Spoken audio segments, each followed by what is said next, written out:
Hello friends, welcome you all in our YouTube channel Let's Learn and Grow Together in the course of Engineering Metallurgy. Today we are going to study the next part, that is Gibbs phase rule.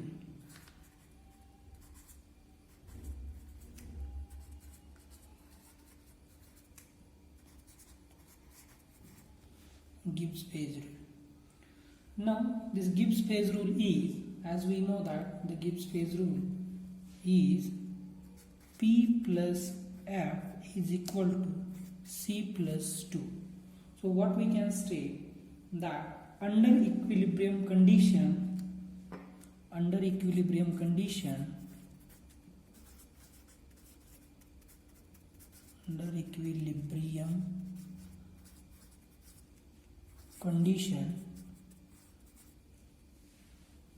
this relation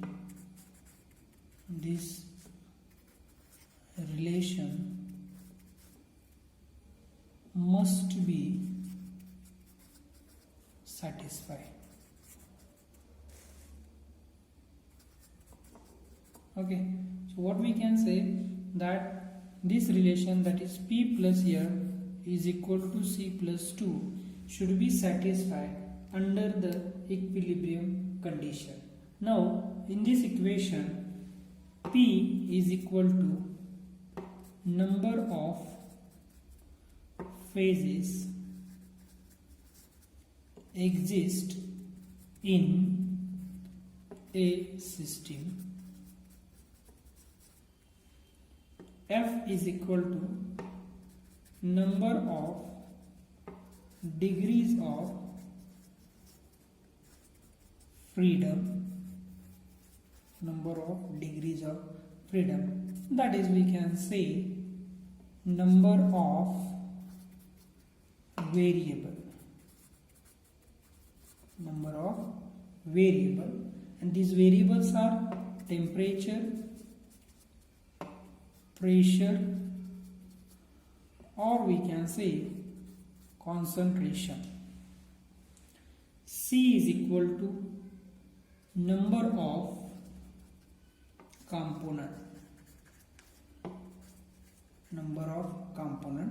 that we can say the element, number of component, or we can say element. And 2 is equal to, 2 means what we can say, that is any two variable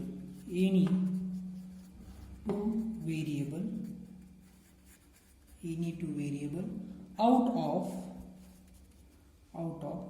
temperature or concentration, as this all equation or whatever we are studying, this all study we are going to conduct under the constant pressure. Okay, so all study we are doing under constant pressure.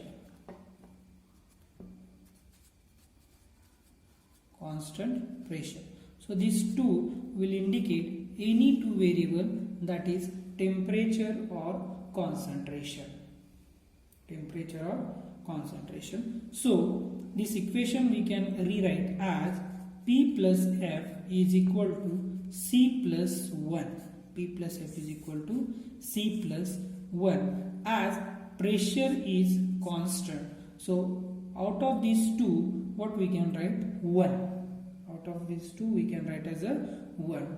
It means what we can say, or any one variable we are going to change, either temperature or concentration we are going to change. Okay, so this is overall regarding the Gibbs phase rule, and this Gibbs phase rule we are going to study, or this Gibbs phase rule we are going to use in case of cooling curve, that we are going to study in the next part. Okay, thank you so much.